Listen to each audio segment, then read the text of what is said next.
걱정해도 소용없는 걱정에서 나를 해방시켜라. 그것이 마음의 평화를 얻는 가장 가까운 길이다. 데일 카네기. 안녕하세요. 책 읽어주는 남자 포인트 페이지입니다. 오늘 하루 여러분들은 어떠신가요? 마음이 평화로우신 분들은 현재의 감사함을, 마음이 심란하신 분들께는 차분히 지금의 현실을 객관적으로 바라보는 시간이 되시길 바랍니다.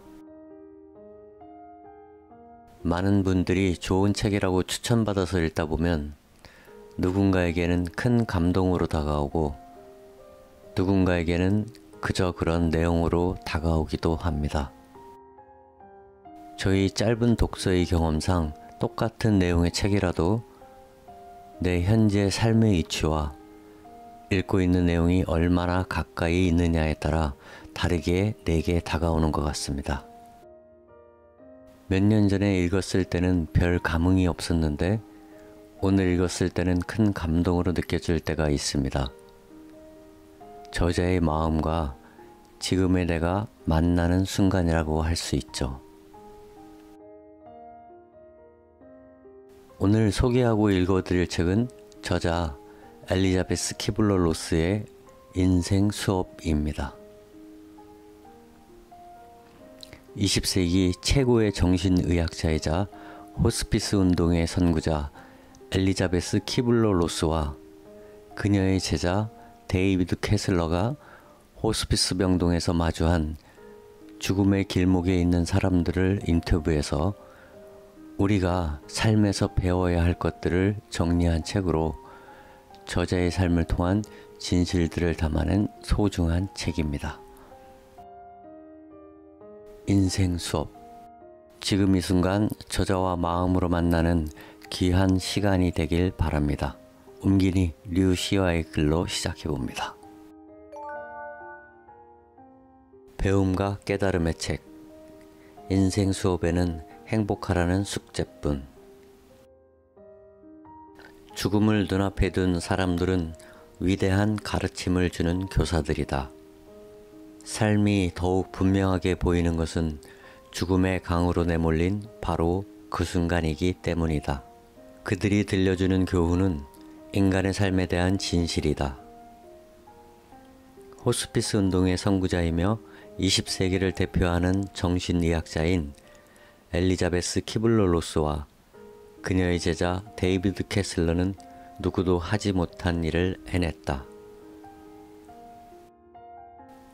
두 사람은 죽음 직전의 사람들 수백 명을 인터뷰해 인생에서 꼭 배워야 할 것들을 받아 적어 살아있는 우리들에게 강의 형식으로 전하고 있다. 생의 어느 시점에서 누구나 스스로에게 물음을 던진다. 이것이 진정 내가 원하는 삶일까? 비극은 인생이 짧다는 것이 아니라 단지 정말 중요한 것이 무엇인가를 너무 늦게서야 깨닫는다는 것이다. 그런 의미에서 죽음에 직면한 이들의 가르침은 어떤 종교의 설교보다 뛰어나다. 그들은 책이나 경전에서 얻은 경구가 아닌 자신들의 육성으로 삶에서 무엇이 가장 중요한가를 일깨운다. 이 책 속의 숱한 등장인물들의 말을 빌리면 삶은 하나의 기회이며 아름다움이고 놀이이다. 그것을 붙잡고 감상하고 누리는 것은 우리 자신에게 달린 일이다. 세상이 보여주는 세상의 것을 배우는 일은 우리 자신의 몫이다. 살아가는 데는 두 가지 방법이 있다. 하나는 기적이 존재하지 않는다고 생각하며 사는 것이고, 다른 하나는 모든 것이 기적이라고 생각하며 사는 것이다. 별에 이를 수 없다는 것은 불행이 아니다. 불행한 것은 이룰 수 없는 별을 갖고 있지 않다는 것이다. 두 저자는 우리가 이 지상에 남아있는 시간이 많지 않다는 것을 일깨운다. 우리가 한 말과 행동이 어쩌면 우리가 사랑하는 이에게 하는 마지막 말과 행동이 될지도 모른다. 어느 누구도 단 한 사람도 죽음을 피할 수 없다. 따라서 너무 늦을 때까지 기다려서는 안 된다. 이것이 죽어가는 사람들로부터 배울 수 있는 가장 큰 교훈이다. 그들은 말한다. 지금 이 순간을 살라고. 삶이 우리에게 사랑하고 일하고 놀이를 하고 별들을 바라볼 기회를 주었으니까.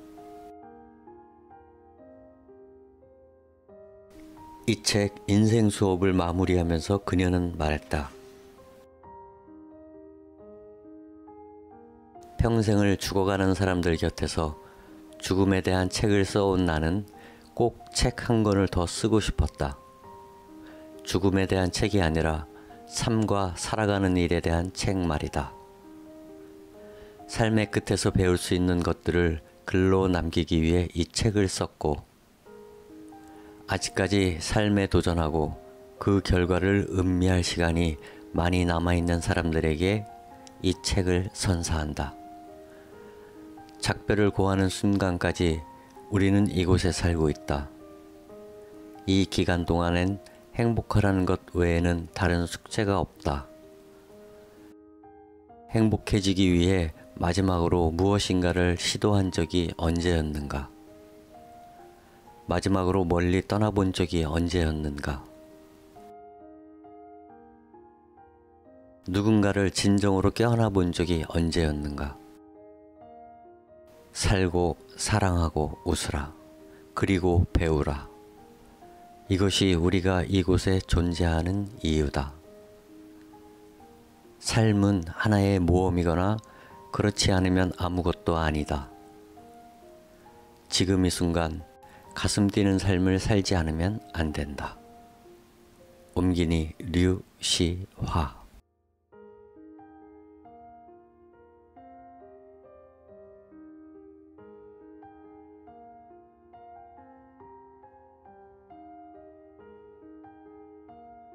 제1장 자기 자신으로 존재하기.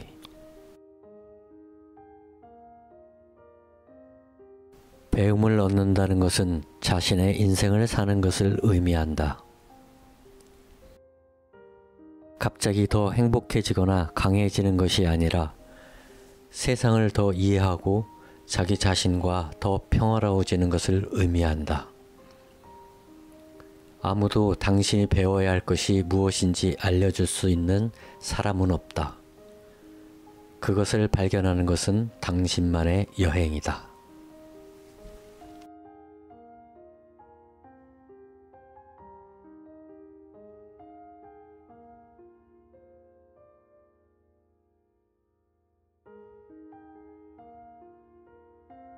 인간 모두의 깊은 내면에는 자신이 되기를 갈망하는 어떤 존재가 있습니다. 그 존재에 가까이 다가갈 때 우리는 그것을 느낄 수 있습니다. 그 반대의 경우도 마찬가지입니다. 무엇인가 잘못되어 진정한 나에서 멀어져 갈 때도 그것을 느낄 수가 있습니다. 우리는 저마다 배움을 얻기 위해 이 세상에 왔습니다. 아무도 당신이 배워야 할 것이 무엇인지 알려줄 수 있는 사람은 없습니다. 그것을 발견하는 것은 당신만의 여행입니다. 이 책에서 우리는 삶을 깊이 들여다보고 죽음이라는 종착점에서 바라본 삶의 모습이 어떠한지 발견해 나갈 것입니다. 당신은 자신이 고립된 혼자가 아니라는 사실을 깨닫게 될 것입니다. 우리가 어떤 식으로 연결되어 있고 어떻게 사랑이 커지는지, 관계가 어떻게 우리 삶을 풍요롭게 하는지 배울 것입니다. 우리가 가진 환상과 행복의 실체를 배우고 자신이 진정으로 누구인지 알아나갈 것입니다. 또한 삶을 아름답게 만드는 데 필요한 모든 조건을 자신이 이미 갖고 있음을 배우게 될 것입니다. 사람은 누구나 내면에 위대함의 씨앗을 가지고 있습니다. 위대한 사람이란 다른 사람이 갖지 못한 특별한 무엇인가를 가진 사람이 아닙니다. 그는 단지 가장 뛰어난 자신을 드러내는데 장애물이 되는 것을 제거해 버렸을 뿐입니다. 삶이 가르쳐주는 배움들을 통해 우리는 종종 자신이 원하지 않는 역할들을 벗어던집니다. 이것은 우리 자신이나 우리의 본질이 나쁘다는 것이 아니라 우리에게는 스스로도 알지 못하는 면이 있다는 것입니다. 자신이 특별히 좋은 사람이 아니라는 걸 알게 되었다면 좋은 사람인 척하는 가면을 벗어버리고 진정한 자신을 찾아야 합니다. 모든 순간을 좋은 사람으로 살아가려는 삶은 가식적이기 때문입니다. 당신은 이제 자신이 지금 이대로의 모습으로도 충분히 사랑받을 가치가 있음을 깨닫습니다.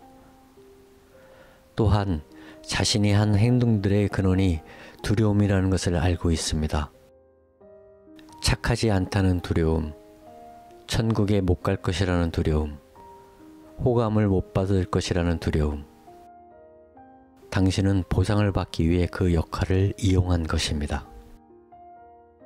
자신의 부정적인 면을 인정하지 않으면 자기 안에 깊이 뿌리 박힌 부정적인 생각들을 떨쳐버릴 수 없습니다. 자신이 느끼는 감정을 모두 인정할 때 비로소 온전한 자기 자신이 될 수 있습니다. 우리의 모든 역할과 상황들의 밑엔 진정한 우리 자신이 숨어 있습니다.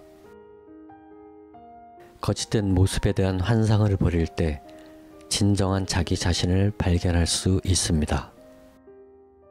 우리는 지금 이대로도 충분히 건강하고 완전하며 가치 있는 존재입니다. 죽어가는 한 여성에게 물었습니다. 당신은 지금 누구입니까? 그녀는 말했습니다. 지금껏 내게 맡겨진 역할들 속에서 내 삶은 너무나 평범했어요. 다른 이들과 똑같은 삶을 살아온 것 같았어요. 도대체 내 삶이 다른 이들의 삶과 뭐가 다를까 싶었어요. 하지만 병을 앓게 되면서 놀라운 사실을 깨달았어요. 난 아주 특별한 사람인 거예요. 어느 누구도 나와 같은 방식으로 세상을 보거나 삶을 경험하지 못했을 거예요. 앞으로도 그럴 것이고 이 세상이 시작된 이후로부터 끝나는 날까지 나와 똑같은 사람은 영원히 존재하지 않을 거예요. 이것은 이 여성뿐만 아니라 당신에게도 진실입니다. 아무도 당신이 겪은 것과 같은 방식으로 당신이 겪은 특별한 역사와 사건들로 세상을 경험하지 못했습니다. 진정한 당신은 머리로 이해할 수 있는 것보다 훨씬 특별한 존재입니다. 하지만 진정한 자신이 누구인지 발견한 후에야 비로소 그 특별함을 누릴 수 있습니다. 진정한 자신을 발견하고 스스로에게 진실해지려면 또 자신이 원하는 것과 원하지 않는 것을 찾아내려면 일상적인 일에서 그것을 경험해야 합니다. 가끔씩은 억누르고 있던 충동에 몸을 맡기고 이상하거나 새로운 것을 시도해 보아야 합니다. 당신이 진정 어떤 사람인지 알 수 있는 기회가 될 것입니다. 또는 아무도 보는 사람이 없다면 무엇을 할지 스스로에게 물어보십시오. 결과에 신경 쓰지 않고 원하는 무엇이든 할 수 있다면 어떤 일을 할 것인가? 이 질문에 대한 대답은 당신이 누구인지 또는 적어도 당신을 가로막고 있는 것이 무엇인지에 대한 많은 것을 가르쳐 줄 것입니다. 당신의 대답은 스스로에 대한 부정적인 믿음의 증거일 수도 또는 진정한 자신을 발견하기 전에 배워야 할 교훈일 수도 있습니다. 만일 물건을 훔치겠다고 대답한다면 당신은 충분히 갖지 못한 것을 원망하는 것입니다. 거짓말을 하겠다고 대답한다면 당신은 진실을 말하기가 불안한 것입니다. 지금은 사랑하지 않는 누군가를 사랑하겠다고 대답한다면 당신은 사랑을 두려워하는지도 모릅니다. 우리들 각자에게는 무한히 선해질 수 있는 가능성 역시 잠재해 있습니다.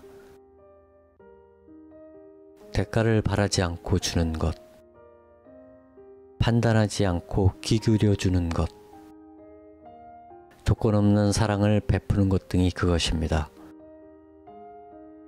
그 가능성이 우리의 목표입니다. 진정한 자신이 된다는 것은 자신의 인간적인 자아를 존중하는 것을 말합니다. 때로 감추고 싶은 자아의 어두운 부분까지도 포함해서 우리는 흔히 사람들이 선한 마음에 이끌린다고 생각하지만 사실은 진정한 인간의 모습에 이끌리는 것입니다. 인위적이고 멋진 모습들로 진정한 자신을 가리고 있는 사람보다는 그 자체로 진정한 자신의 모습인 사람을 우리는 좋아합니다. 진정한 자신에 가까워지려면 자신의 어두운 면과 결점에 대해서도 솔직해져야 합니다. 우리는 다른 사람에 대해 잘 알고 있다고 생각하면 안심을 합니다. 그러므로 우리 자신에 대한 진실, 우리가 진정 누구인지 아는 것도 매우 중요합니다.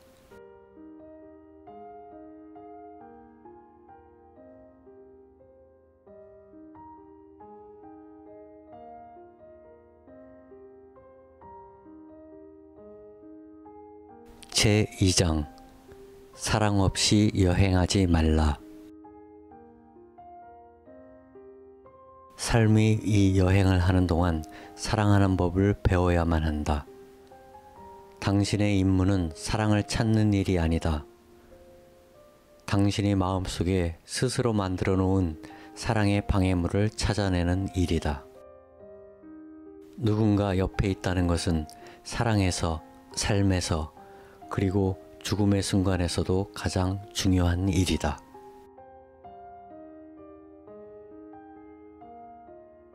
사랑, 정의 내리기조차 매우 힘든 이것은 삶에서 유일하게 진실하고 오래 남는 경험입니다. 그것은 두려움의 반대말이고 관계의 본질이며 행복의 근원입니다. 또한 우리 자신을 이루고 있는 가장 깊은 부분이고 우리 안에 살면서 우리를 연결해주는 에너지입니다. 서로에게 걸고 있는 기대를 버려야 평화롭고 행복한 사랑을 발견할 수 있습니다. 우리는 아이들의 웃음이나 좋은 성적, 말을 잘 듣는 것에 대해 보상을 해줌으로써 결국 사랑의 조건을 다는 법을 가르칩니다.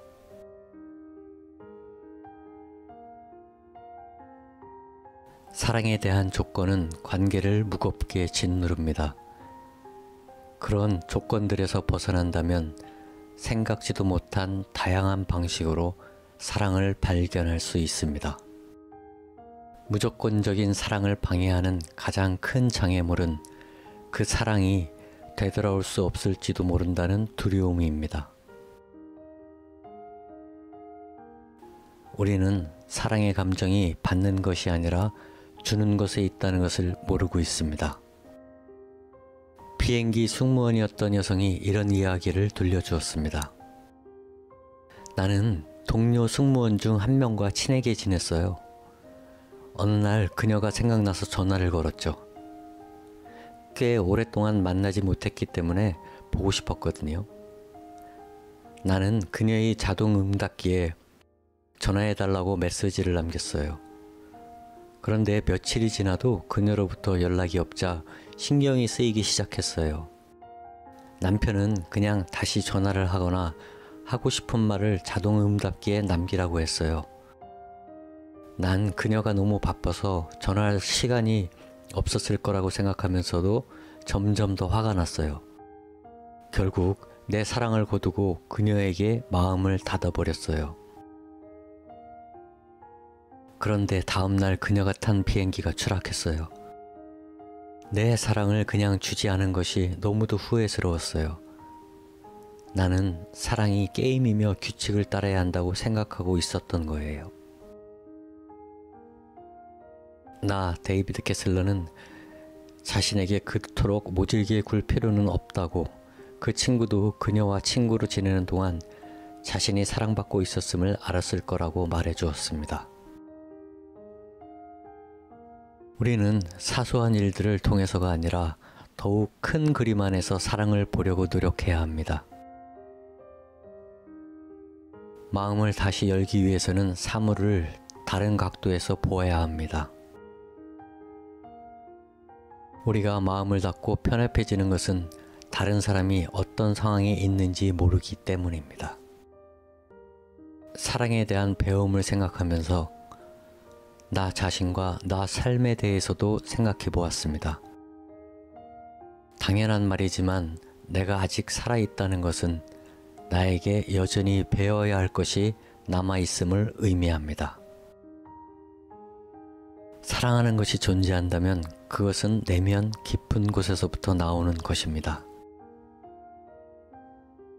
어떻게 하면 자신을 사랑하는 법을 배울 수 있을까요? 이것은 가장 큰 도전이며 매우 어려운 일입니다. 대부분은 어렸을 때 자신을 사랑하는 법을 배우지 못했습니다. 자신을 사랑하는 것은 옳지 못한 일이라고 배웠습니다.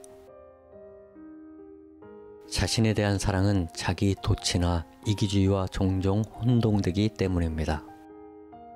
우리는 자신에 대해 너그러운 마음을 갖는 것부터 시작해야 합니다.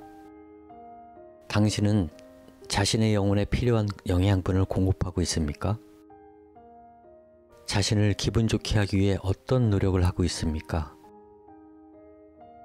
자신을 사랑할 때는 스스로를 미소짓게 만드는 일로 삶을 채우게 됩니다. 이것이야말로 자신의 영혼을 노래하게 하는 일입니다. 이것들은 우리가 좋은 일이라고 배우는 것과 반드시 일치하지는 않습니다. 그저 자기 자신을 위해 하는 일일 뿐입니다.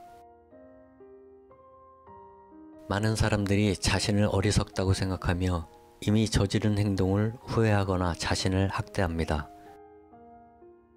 만일 다른 사람이 실수를 했다면 아마도 당신은 걱정 마, 누구나 다 그러는데 뭐, 그 정도는 아무것도 아니야 하고 위로의 말을 건넬 것입니다.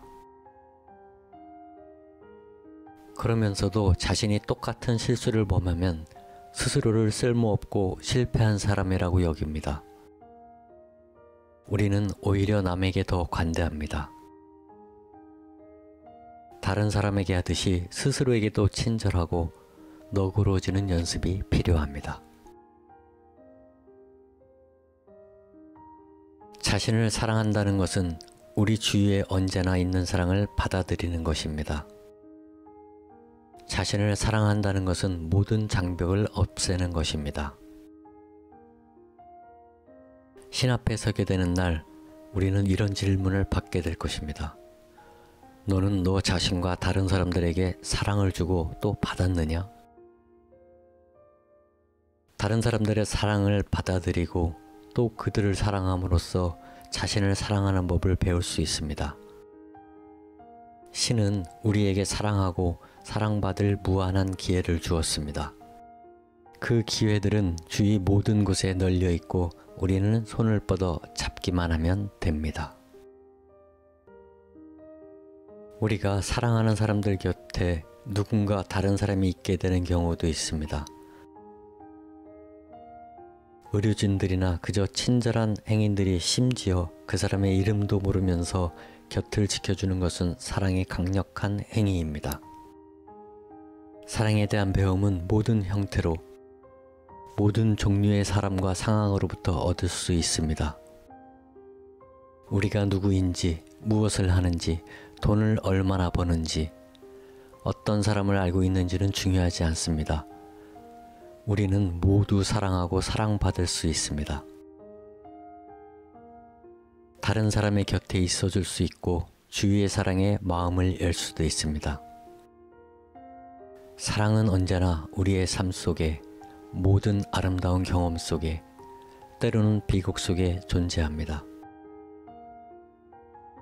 사랑은 삶의 깊은 의미를 불어넣는 순수한 재료입니다. 사랑은 살아있고 만질 수 있으며 우리 안에서 숨쉬고 있습니다. 사랑은 신과 신성함에 대한 경험입니다. 손을 뻗어 그것을 붙잡기만 하면 됩니다.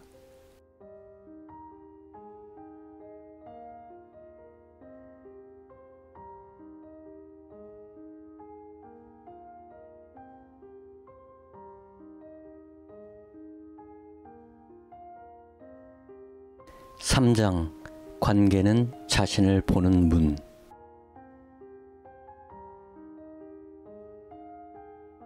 사람과의 관계에서 때로 텅 빈 공간이 되라. 다른 사람이 지나다니게 하라. 자신 안에서 세계의 영혼을 발견하고 인간 안에서 신의 정신을 보라. 그것이 진정한 관계이다. 삶은 거울과 같다. 삶에 미소 지으라. 그러면 삶이 당신에게 미소 지을 테니까. 한 여성이 몇 달 전 남편과 함께 보낸 어느 평범한 저녁 시간을 회상했습니다. 그날 그들 부부는 저녁을 먹고 텔레비전을 봤습니다. 9시경에 남편은 속이 좋지 않다며 소화제를 먹었습니다. 그러더니 몇 분 후 그는 먼저 자러 가겠다고 했습니다. 그녀는 좀 더 있다가 자겠다고 남았고 내일 아침에는 속이 괜찮아지기를 바란다고 말하며 남편에게 키스해 주었습니다. 1시간 반 정도 지난 뒤 그녀가 자러 갔을 때 남편은 이미 깊이 잠들어 있었습니다. 다음날 아침 잠에서 깬 그녀는 뭔가 심상치 않음을 느꼈습니다. 난 그냥 느낄 수 있었어요. 옆에 누워있는 남편이 이 세상 사람이 아니란 걸 말이에요. 그는 44세의 나이에 자다가 심장마비로 죽은 거예요. 그 가슴 아픈 일을 겪은 후 그녀는 모든 인간관계와 사람들, 자신에게 주어진 시간이 그저 당연한 것이 아님을 깨달았습니다. 전 생애 동안 우리는 많은 이들과 관계를 맺습니다. 배우자나 연인, 친구처럼 우리가 선택해서 맺은 관계도 있고 부모, 형제처럼 우리 의지와 상관없이 정해진 관계도 있습니다. 그 관계들을 통해 우리는 많은 배움을 얻습니다. 자신이 누구이며 무엇을 두려워하고 진정한 사랑이란 어떤 것인지 깨닫는 기회를 갖습니다. 관계가 곧 큰 배움의 기회라는 말은 언뜻 이상하게 들릴 수도 있습니다. 관계들이 때로는 우리를 절망하게 하고 위험에 빠뜨리며 가슴 아픈 경험을 심어주기도 하기 때문입니다. 가깝고 친밀한 관계에서부터 먼 관계에 이르기까지 우리가 맺고 있는 각각의 관계들에는 나 자신이라는 공통 분모가 있습니다. 하나의 관계에서 우리가 취하는 태도는 그것이 긍정적이든 부정적이든 다른 관계들에서도 똑같이 드러납니다. 우연적이거나 중요하지 않은 관계란 없습니다. 마주치는 모든 이들은 우리들 마음속 어딘가에 있을 행복과 사랑 또는 고통과 불행으로 인도해 줄 가능성을 지니고 있습니다. 그들 모두는 우리가 전혀 기대하지 않은 상황에서도 위대한 사랑과 아름다운 관계로 발전할 가능성을 갖고 있습니다. 완전한 삶은 당신 자신 안에서부터 나와야만 합니다. 특별한 누군가를 발견한다고 해서 인간관계나 책임감의 문제가 해결되진 않습니다. 당신이 찾고 있는 완전한 모습은 당신 안에서 발견되기만을 기다리고 있습니다. 사랑하는 사람에게서 해결책을 찾으려고 하는 것은 자신이 불완전하고 미숙한 사람이며 혼자서는 사랑을 느낄 수 없고 개인 생활과 사회생활에서 스스로 행복을 만들 수 없다는 선입견에서 비롯된 것입니다. 진정한 해답은 그런 특별한 누군가를 찾아 헤매는 대신 자기 자신이 스스로를 완성하는 데 있습니다. 사랑할 누군가를 찾으려고 애쓰기보다는 스스로를 사랑받을 가치가 있는 사람으로 만들어야 합니다. 속담에도 있듯이 당신의 배가 물에 뜨지 못한다면 아무도 당신과 함께 물을 건너려고 하지 않을 것입니다. 사랑을 찾고 있다면 이것을 기억해야 합니다. 배울 준비가 된 사람에게만 스승이 나타난다는 것을, 당신이 관계를 맺을 시기가 되면 특별한 누군가가 나타날 것입니다. 자신이 특별한 존재임을 잊어서는 안 됩니다. 그것이 사실이기 때문입니다. 당신이 사회적으로 성공한 사람이든 그렇지 않든, 완벽한 배우자와 결혼을 했든 혼자 살든 당신은 이 세상에 소중하고 독특한 선물입니다. 인간관계가 가져다주는 상황들은 삶에서 배워야 할 모든 것을 가르쳐 줍니다. 마치 다이아몬드를 세공하듯이 관계 속에서 서로의 모난 부분을 다듬어 줍니다. 우리의 행복은 상대방을 더 좋게 바꾸는 것에 달려있지 않습니다. 진실은 이렇습니다. 우리는 상대방을 바꿀 수 없으며 바꾸려 해서도 안 됩니다. 그들이 절대로 변하지 않으면 어떻게 할 겁니까? 또 그들이 변할 생각이 없다면? 우리가 진정한 자신이기를 원한다면 그들도 진정한 그들로 있도록 해주어야 하지 않을까요? 관계는 깨어지는 것이 아닙니다. 그리고 상대방이 자신이 바라는 인물이 아니라고 해서 관계를 깨트릴 수도 없습니다. 모든 관계는 상호작용입니다. 곧 관계 속에서 서로의 모습을 거울처럼 비추고 있습니다. 같은 것이 같은 것을 끌어당기듯 우리는 자신이 갖고 있는 것의 매력을 느낍니다. 거울 이론의 긍정적인 면은 문제가 자기 안에 있으며 따라서 접근이 가능하고 해결 방법이 있다는 것입니다.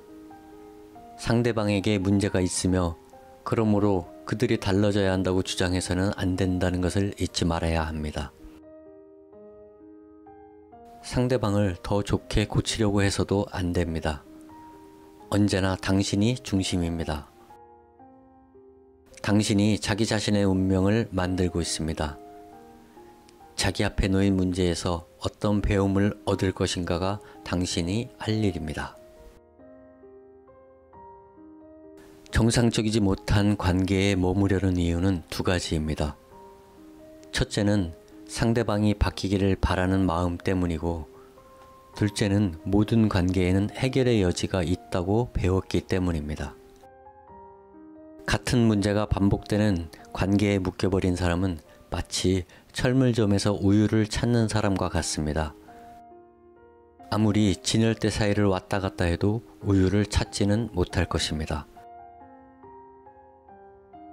당신은 관계 속에서 사랑과 부드러움과 애정을 얻고 싶어 하지만 당신의 연인이 그런 것들을 전혀 채워주지 못한다면 이제 다른 누군가를 찾아야 할 때가 온 것입니다.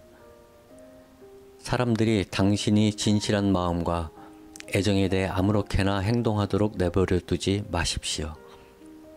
또한 사랑에 대한 해묵은 정의가 당신의 현재 삶을 좌우하지 못하게 하십시오. 자기 자신과 타인을 존중하는 법을 배움으로써, 그리고 과거의 테이프 위에 새로운 것을 녹음함으로써 규칙을 새로 쓸 수가 있습니다.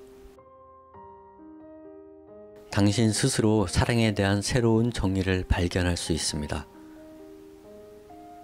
상대방을 사랑받고 보호받을 가치가 있는 소중한 사람으로 여기는 것이 사랑의 진정한 의미입니다. 그리고 당신 역시 똑같은 대접을 받을 수 있습니다. 그것이 무엇이든 이 삶을 정의하는 것은 당신의 몫입니다. 자신이 만든 규칙과 환상을 고집하는 한 진정으로 사랑할 수 없습니다. 그가 자신의 모습 그대로 살아가게 하십시오. 만일 그가 떠난다면 그는 애초에 당신과 어울리는 짝이 아니었습니다. 과거나 미래에 초점을 맞추는 것보다 현재의 그 사람을 보는 것이 더 어렵습니다. 우리는 얼마나 자주 상대방이 오래전에 한 행동에 매달립니까? 미래에 대한 그림과 어떻게 되어야 한다는 환상, 계획이나 기준으로부터 자유로워질 때 사랑은 생명을 갖습니다. 그저 흐르는 대로 맡겨두면 사랑은 우리가 상상하지 않은 놀랍고 멋진 장소로 우리를 데려갈 것입니다. 관계에 실수란 없습니다. 모든 것은 정해진 대로 일어납니다. 첫 만남에서부터 마지막 작별 인사까지 우리는 서로 관계를 맺고 있습니다. 관계를 통해 자신의 영혼을 들여다보고 그 과정에서 상처를 치유하고 앞으로 나아갑니다. 사랑하는 관계에서 자신이 미리 갖고 있는 기준을 버릴 때 누구를 얼마나 오래 사랑할 것인가의 문제에서도 해방될 수 있습니다.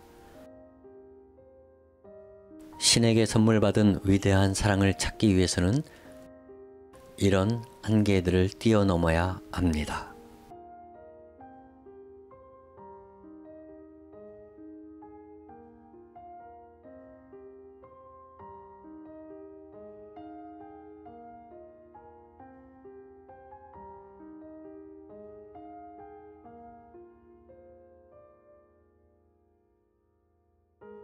제4장 상실과 이별의 수업. 당신이 아름다운 정원에 앉아있다면 당신은 아무것도 배우지 못한다. 그러나 만일 당신이 고통 속에 있다면, 만일 당신이 상실을 경험한다면, 그리고 만일 당신이 머리를 모래에 묻는 것이 아니라 그 고통을 아주 특별한 목적으로 당신에게 주려는 선물로 여긴다면 당신은 성장할 것이다.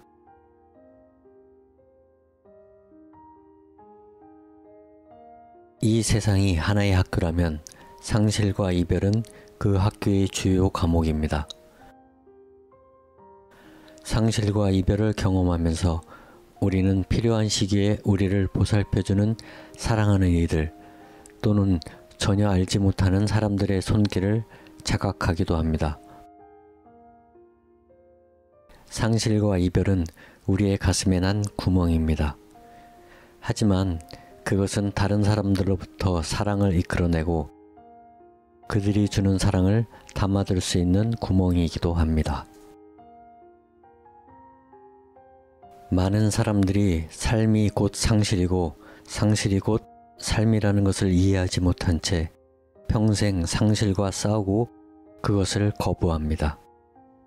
상실 없이 삶은 변화할 수 없고 우리도 성장할 수 없습니다.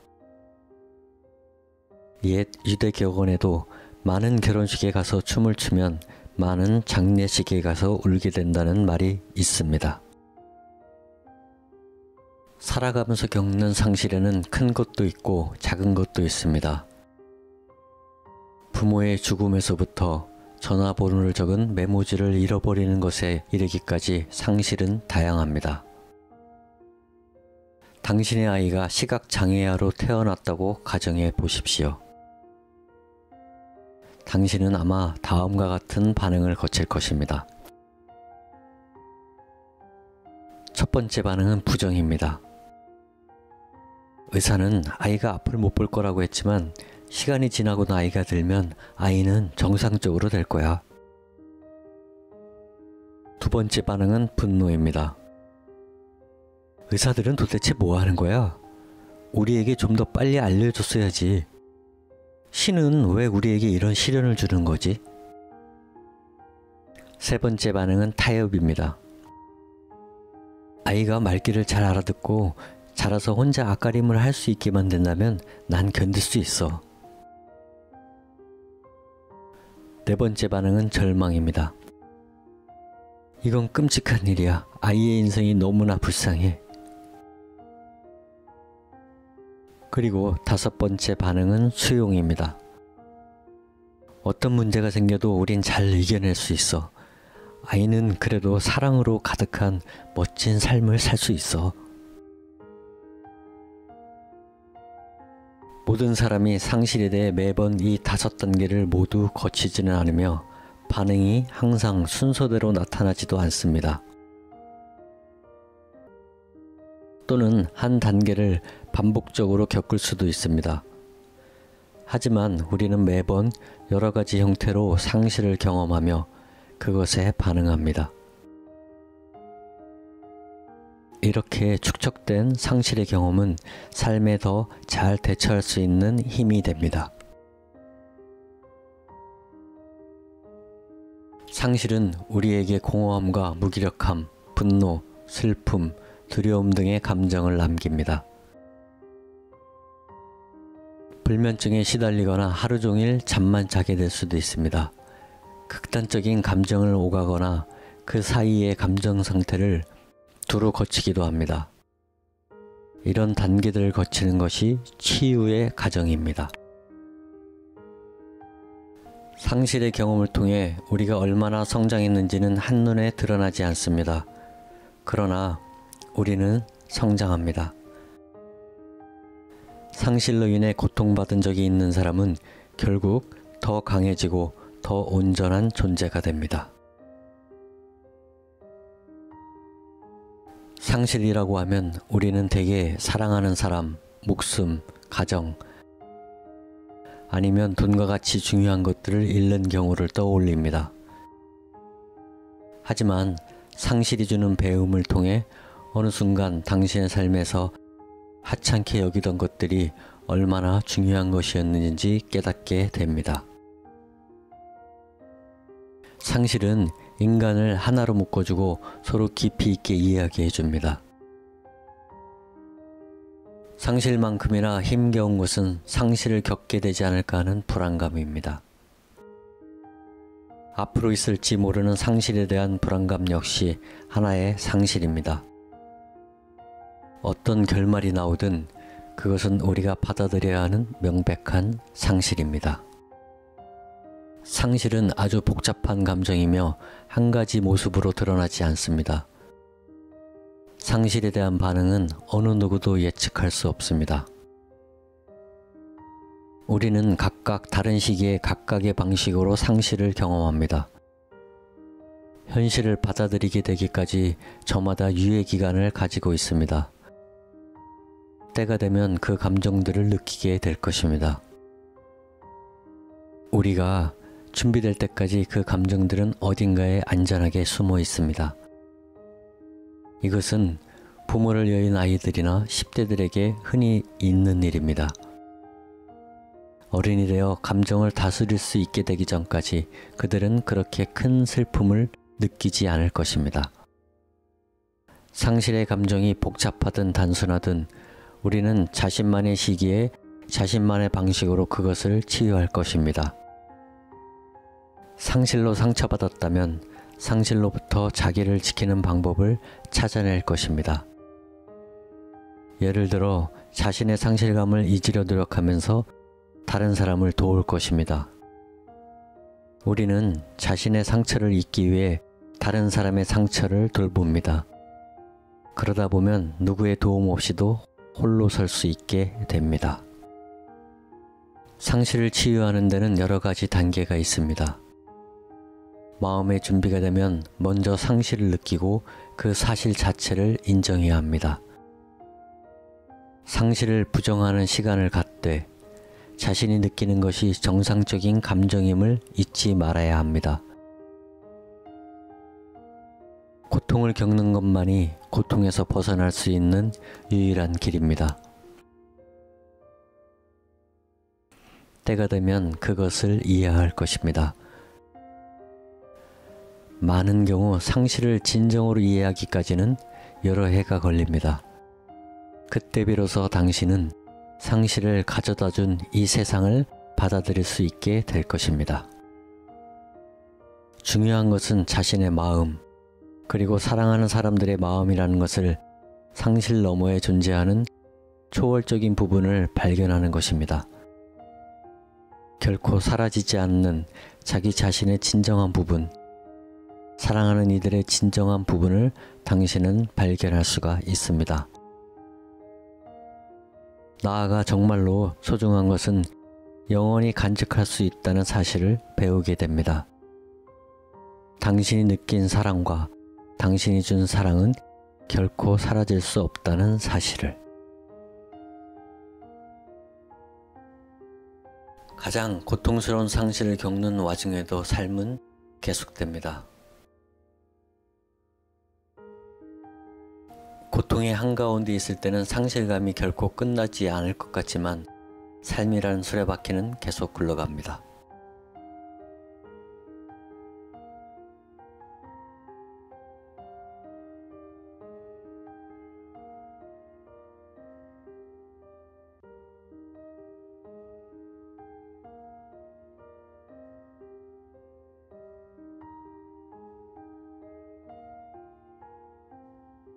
제5장 아직 죽지 않은 사람으로 살지 말라. 죽음에 도달하는 순간 모두 재료가 된다. 삶의 끝에서 아무도 당신에게 당신이 얼마나 많은 학위를 가졌으며 얼마나 큰 집을 가지고 있는지, 얼마나 좋은 고급차를 굴리고 있는지 묻지 않는다. 중요한 것은 당신이 누구인가 하는 것이다. 이것이 죽어가는 사람들이 당신에게 가르치는 것이다.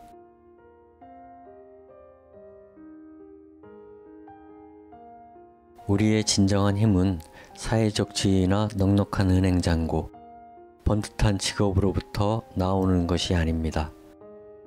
진실하고 강인한, 그리고 고귀한 내면에서 나오는 것입니다. 우리들 각자는 우주의 근본적인 힘을 지니고 있지만 그것을 깨닫지 못합니다. 우리는 부와 힘을 동등한 것으로 여기고 돈으로 행복을 살 수 있다고 믿습니다. 그렇지만 많은 돈을 갖게 되어도 전혀 행복하지 않다는 걸 깨닫고 나면 크게 실망을 합니다.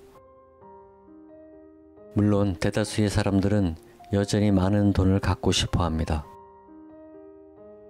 하지만 돈이라는 것도 결국엔 경험에 불과합니다. 다른 경험들과 종류가 다르긴 하지만 별로 나올 것 없는 경험일 뿐입니다. 부와 행복을 모두 경험해 보았기 때문에 그것들에 대해 잘 아는 현명한 사람이 있었습니다. 그가 경제적으로 힘들어졌을 때 누군가 그에게 물었습니다. 가난해진 기분이 어떤가? 그는 말했습니다. 난 가난해진 게 아니라 재정적으로 파산한 거네. 가난이란 마음의 상태를 나타내는 것이지. 그러니 난 결코 가난하지 않아. 그의 말이 맞습니다. 부와 가난은 마음의 상태를 가리키는 것입니다. 스스로를 부자라고 생각하는 가난한 이들이 있는 반면 자신을 가난하다고 생각하는 부자들도 있습니다. 가난하다는 것은 스스로 가난하다고 느끼는 것을 의미합니다. 자신의 가치를 기억하는 것만으로도 진정한 부의 출발입니다. 단 우리가 손에 넣는 어떤 물질보다도 우리 자신이 더 소중한 존재라는 사실을 잊지만 않는다면 말입니다. 우리는 종종 다른 사람들이 그들 자신의 이익을 위해서도 우리가 원하는 방식으로 행동하기를 원합니다. 그러나 우리의 방식이 항상 최선은 아닙니다. 왜 다른 사람들이 우리의 방식으로 행동해야 할까요? 왜 그들 나름의 독창성을 발휘해 행동하면 안 될까요? 다른 사람들이나 물건들 또는 사건들을 지배할 수 있다는 생각은 망상에 불과합니다. 이것을 깨닫고 남을 지배하려는 마음을 버릴 때 인간관계와 삶에서 더욱 강해질 수 있습니다. 우리가 통제하지 않는다고 해서 삶이 혼란스러워지지는 않습니다. 오히려 자연스러운 질서 속에 흐르게 됩니다. 세상에 우연이란 없으며 모든 일은 신의 치밀한 계획에 따라 일어납니다. 진정한 힘이란 그런 것입니다. 다른 사람이 어떻게 생각하는가에 신경 쓰면 정작 자신의 힘을 잃어버립니다. 이 힘을 회복하고자 한다면 지금 당신이 살고 있는 삶은 바로 당신 자신의 삶이라는 사실을 잊어서는 안 됩니다. 당신이 어떻게 생각하는가가 가장 중요합니다. 당신에게는 다른 사람들을 행복하게 해줄 힘은 없지만 스스로를 행복하게 만들 힘이 있는 반면 당신에게는 다른 사람들을 행복하게 해줄 힘은 없지만 스스로를 행복하게 만들 힘이 있습니다. 죽음을 앞둔 사람은 내일이 없으므로 더 이상 더 많은 것을 추구하는 게임을 할 수가 없습니다. 그들은 오늘 가진 것만으로도 충분하다는 걸 깨닫게 됩니다. 신은 우리가 이 삶과 스스로에게 설정해 놓은 한계를 보지 않습니다. 신은 우리에게 내일이 아닌 바로 오늘 더 나은 삶을 살 수 있는 세상을 주셨습니다. 우리가 마음만 먹으면 나쁜 날은 좋은 날이 될 수 있고 불행한 관계는 회복될 수 있으며 여러 잘못들을 바로잡을 수 있습니다. 우리는 자신의 길에 집중해야 합니다. 돈이나 물질적인 부보다 훨씬 더 가치 있고 본질적인 것들로 우리를 데려가는 길에 더 많은 것을 얻으려는 대신 이만하면 충분해 하고 만족해야 합니다. 삶이 충분할 때 우리는 더 이상 아무것도 필요하지 않습니다. 우리의 날들이 충분할 때 그 기분은 얼마나 좋을까요? 세상은 이대로 충분합니다. 하지만 우리는 종종 그런 기분이 드는 걸 막습니다. 항상 부족하다고 느끼며 살아왔기 때문에 충분하다는 느낌이 낯설기만 합니다. 하지만 그런 생각은 바꿀 수 있습니다. 이런 게 바로 삶이고 난 더 이상은 필요 없어 하고 말할 수 있다면 큰 힘과 행운을 손에 넣은 것입니다. 죄의식은 우리를 가장 어두운 내면에 묶어둡니다. 그것은 우리를 나약함, 수치심, 냉정함과 연결합니다. 우리의 부정적인 부분이 그 죄의식을 먹고 자랍니다. 죄의식을 느낄 때 우리의 마음은 좁아지고 하찮은 생각들에 사로잡힙니다. 그러다가 시간이 지나면 수치심을 느낍니다. 이것을 치유하려면 활발히 행동하고 그 감정을 다른 사람과 나눠야 합니다.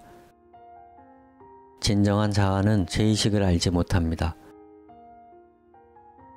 진정한 자아는 이 세상의 죄의식을 초월해 있습니다. 마음의 평화와 죄의식은 서로 반대편에 있습니다. 그렇기 때문에 죄의식과 마음의 평화를 동시에 느낄 수는 없습니다. 사랑과 평화를 받아들일 때 죄의식에서 벗어나며 죄의식에 사로잡혀 있을 때 사랑과 평화로부터 멀어집니다. 다행히 선택은 우리에게 달려 있습니다. 우리는 얼마든지 사랑을 경험할 수 있고 죄의식과 마음의 평화를 맞바꿀 수 있습니다. 죄의식은 분명히 치유되어야 합니다. 그룹 치료 방식을 통해 사람들에게 자신의 분노를 풀게 하는 것도 매우 좋은 방법입니다. 치유의 열쇠는 용서입니다. 용서란 과거를 인정하고 보내주는 것을 의미합니다. 당신이 했다고 여기는 잘못은 용서를 통해 깨끗이 정화될 수 있습니다. 당신은 평생 동안 다른 이들에게 가혹했고 무엇보다 자기 자신에게 가혹했습니다. 이제는 그 모든 것들을 떨쳐버릴 시간입니다. 다른 사람들과 스스로를 용서할 때 자기 비난은 더 이상 따라다니지 않습니다. 우리는 자기 비난이 아니라 용서받을 자격이 있습니다. 이 배움을 얻을 때 진정으로 자유로워집니다.